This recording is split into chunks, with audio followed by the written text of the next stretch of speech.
తాకట్లో ఉన్న మీ బంగారాన్ని విడిపించి ఆ రోజు ఆన్లైన్ రేటుకి కొంటాం. Sharma gold company. నమస్తే, వెల్కమ్ టు సుమన్ టీవీ. నేను మానస. ఈ రోజు మనతో పాటు ఉన్నారు ప్రముఖ జ్యోతిష్య వాస్తు పండితులు సుభాష్ శర్మ గారు. వారితో మాట్లాడదాం. సుభాష్ శర్మ గారు నమస్కారం అండి. శ్రీమాత్రేనమండి. గురుగారు, వంగా బాబా చెప్పినట్టు 2025లో యుగాంతం జరగబోతుందంటారా? అసలు ఈ 2025 ప్రారంభం నుంచి చూసినట్లయితే కూడా చాలా అతిపెద్ద ప్రమాదాలు చూస్తూ ఉన్నాం. అండ్ ఇప్పుడైతే రీసెంట్ గా మనం భూకంపాలు, ప్రకంపనలు చూస్తూ ఉన్నాము. జపాన్ లో, బెంగాల్లో, అలాగే అండమాన్ అండ్ నికోబార్ లో. ఇవన్నీ కూడా దేనికి సంకేతం అంటారు? యుగాంతం ప్రారంభమైందంటారా?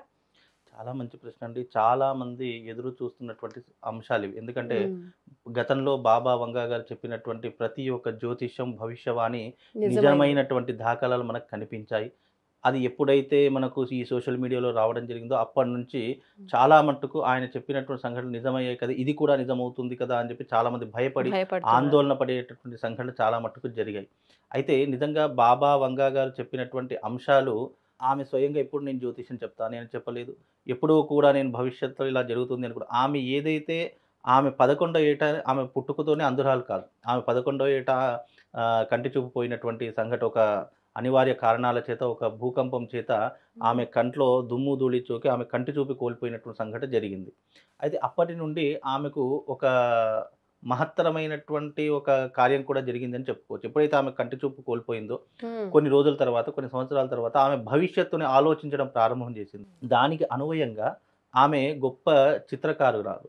అంటే ఒక డ్రాయింగ్ వేసింది అని అంటే కనుక ఆమె ఎప్పుడో జరిగినటువంటి సంఘటనలు కూడా ఆమె ముందుగానే, అంటే 10 సంవత్సరాల ముందు, 15 సంవత్సరాల ముందుగానే ఒక పెయింటింగ్ రూపంలో మనకు హింట్ ఇచ్చేటటువంటి దాఖలాలు ఉండేటటువంటివి.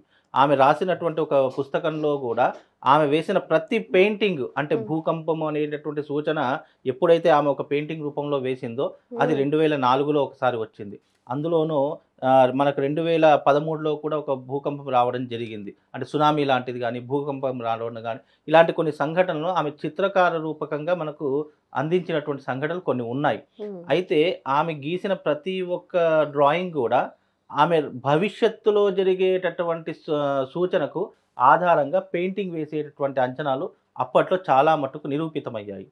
అయితే దీని ఆధారంగానే బాబా వంగా గారు అనేక రకాలైనటువంటి చిత్రాలను గీసి భవిష్యత్తులో ఇలా జరిగేటటువంటి సూచనలు ఉన్నాయి అంచనాల ప్రకారం మనకు ఆయన యొక్క జ్యోతిష్యం అనేటటువంటిది నిజమైనటువంటి దాఖలాలు కనిపించాయి.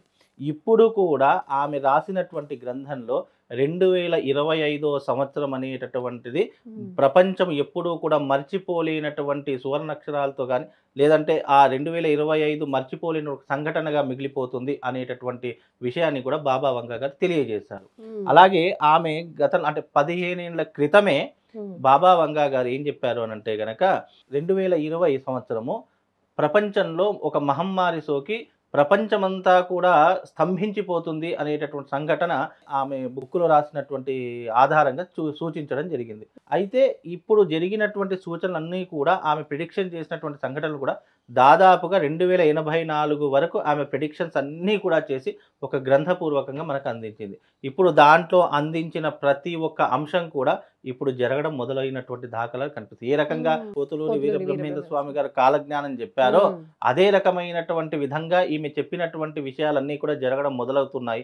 ఆమె గురించి ఎన్నో రకాలుగా సంఘటనలు మనం గూగుల్లో సెర్చ్ చేస్తూనే ఉన్నాము. అయితే ఇప్పుడు కూడా 2025లో జపాన్లో ఒక పెద్ద భూకంపం, సునామీ లాంటిది వస్తుంది అని చెప్పేసి ఆమె చెప్పినటువంటి దాఖలాలు కూడా మనకు కనిపించాయి. కాకపోతే ఇది కేవలం ఆరంభం మాత్రమే. ఇది ఇప్పుడు వస్తున్నటువంటి అంచనాలు, సూచనలు, ఇది ప్రారంభము అనేటటువంటిది మాత్రమే చెప్పొచ్చు. అంటే కలియుగం ప్రారంభమైంది అనుకో, కలియుగ ప్రారంభం అంటే కలియుగ అంతం ప్రారంభమైనటువంటి రోజుగా అని చెప్పుకోవచ్చు. అలాగే ఆగస్టు 25వ తారీఖు లోపల, జూలై 5వ తారీఖు నుంచి ఆగస్టు 25వ తారీఖు లోపల అనేక పెను ప్రమాదాలు సృష్టించబడతాయి. 8 దేశాలు అల్లకల్లోలమయ్యేటటువంటి సూచనలు కనిపిస్తాయి. అందులో రష్యా, జపాన్, ఇండోనేషియా, బల్గేరియా ఇలాంటి దేశాలు కూడా కనుమరుగయ్యేటటువంటి సూచనలు కనిపిస్తున్నాయి. అంటే పెను ప్రమాదాలు అంటే బాంబు పేలుళ్ళు కావచ్చు, లేదు అంటే సునామీ లాంటిది కావచ్చు, భూకంపాలు కావచ్చు, అలాగే యుద్ధ వాతావరణాలు కావచ్చు, ఇలా అనేక రకాలుగా ఈ విలయ తాండవం అనేటటువంటి చేసేటటువంటి అంచనాలు మన ఆగస్టు 25వ తారీఖున వరకు జరిగేటటువంటి అంచనాలు కనిపిస్తాయి. అంటే ఇప్పుడు ప్రారంభమయ్యాయి.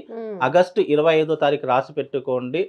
ఈ బిట్వీన్ ఈ మధ్యకాలంలో మనం ఎన్నో రకాలైనటువంటి ప్రమాదాలను చూసేటటువంటి అంచనాలు ఈ మధ్య కాలంలో ఏర్పడతాయండి. మరి ఇంకా ఎలాంటి సూచనలు కనిపిస్తున్నాయి? ఎలాంటి జాగ్రత్తలు తీసుకోవాలంటారు? అయితే అకార్డింగ్ టు ఆస్ట్రాలజీ ప్రకారంగా చూసుకుంటే గనక ప్లానెటరీ పొజిషన్‌లో ఎన్నో మార్పులు ఏర్పడుతున్నాయి ఈ మధ్య కాలంలో. మనం చూసుకుంటూ ఉన్నాము. అనేకమైనటువంటి వర్షపాతాలు చూస్తున్నాము. అవును. అదే రకంగా భూకంపాలు, సునామీ లాంటివి చూస్తూ ఉన్నాము. ఇండోనేషియా, జపాన్ లాంటి జపాన్. ప్రదేశాల్లో ఎన్నో రకాలైనటువంటి ఈ భూకంపాలు చూస్తూ ఉన్నాం. అంటే ఇప్పుడు జరిగేటటువంటి సంఘటనలు ఏవైతే ఉన్నాయో ఇవి కేవలం ఆరంభం మాత్రమే తప్ప ఇంకా ఇవి పెను ప్రమాదాలు సృష్టించడానికి, ఇంకా ఇది మునుముందు దీని యొక్క ప్రభావం పెరగడానికి చాలా ఆస్కారం ఉంటుంది. అలాగే బాబా వంగా గారు చెప్పినటువంటి విధంగా తప్పనిసరిగా జపాన్ కానివ్వచ్చు, రష్యా కావచ్చు, ఇండోనేషియా కావచ్చు, యుక్రెయిన్ లాంటివి దేశాలు కావచ్చు, అలాగే ఈ ఇంకా కొన్ని దేశాలు దాని చుట్టుపక్కల పరిహార ప్రాంతాల్లో కావచ్చు, అనేక రకాలైనటువంటి సంఘటనలు జరుగుతాయి. అది ఆగస్టు 25వ తారీఖు వరకు ఇలాంటి సంఘటనలు ఎన్నో రకాలుగా చూసేటటువంటి ఒక స్థితి మనకు ఏర్పడుతూ ఉంటుంది. కాకపోతే ఏంటంటే ఇప్పుడు జరుగుతున్నటువంటివి ఏవైతే ఉన్నాయో ఇంకా ఇవి భారీ స్థాయికి అంటే తారాస్థాయికి చేరుకునేటటువంటి సూచనలు కూడా కనిపిస్తాయి. కాబట్టి ప్రజలందరూ అప్రమత్తంగా ఉండాలి, తగు సూచనలు తీసుకోవాలి. ఎవరైతే ఈ సముద్ర తీర పరిహార ప్రాంతంలో ఉన్నారో వాళ్ళందరూ కూడా చాలా జాగ్రత్తలు తీసుకోవాలి. సముద్ర మట్టానికి చాలా దూరంగా ఉండేటటువంటి ప్రయత్నం చేయాలి. ఇప్పుడు చెప్తున్నాను కదండి, ఈ ఆగస్టు 25వ తారీఖు లోపల ఈ సముద్ర తీర పరిహార ప్రాంతంలో ఉంటారు కదా జనాలు, మత్స్యకారులు కావచ్చు, జనాలు కావచ్చు, అలాంటి వారు ఎవరైనా సరే దానికి దాదాపు 50 కిలోమీటర్ల దూరంలోకి మీరు కొన్ని రోజులు అంటే ఈ 2025 మనకు 2025 అంటే కేవలం డిసెంబరే అనుకునే వాళ్ళు చాలామంది. నేను డేట్ ప్రకారం మనకు ఈ సంవత్సరం అంటే ఉగాది వరకు 2026 ఉగాది వరకు మనకు ఇదే రకం అంటే సంవత్సర కాలము అని అంటే చాలా మంది ఈ 2025 అయిపోయింది, జనవరి స్టార్ట్ అయింది, 26లోకి అడుగు పెట్టారని అని అనుకునేటటువంటి ఉంటాయి. కాకపోతే మనకు సంవత్సర కాలము అంటే ఉగాది వరకు చెప్తున్నాను. ఉగాది వరకు మీరు చాలా జాగ్రత్తగా ఉండాలి. మీరు అక్కడ ఉన్నటువంటి వాళ్ళైతే మీరు జాగ్రత్తగా వేరే ప్రాంతానికి తరలిపోయేటటువంటి అవకాశాన్ని ఏర్పరచుకోండి. ఎందుకంటే ఇప్పుడు ఉన్నటువంటి పరిస్థితుల్లో సముద్ర తీర పరిహార ప్రాంతంలో ఎవరైతే ఉంటారో వాళ్ళందరికీ కూడా పెను ముప్పు ఏర్పడేటటువంటి సూచనలు కనిపిస్తున్నాయి. కాబట్టి జాగ్రత్తగా ఉండే ప్రయత్నం చేసుకోండి. రైట్ గురుగారు, ధన్యవాదాలు.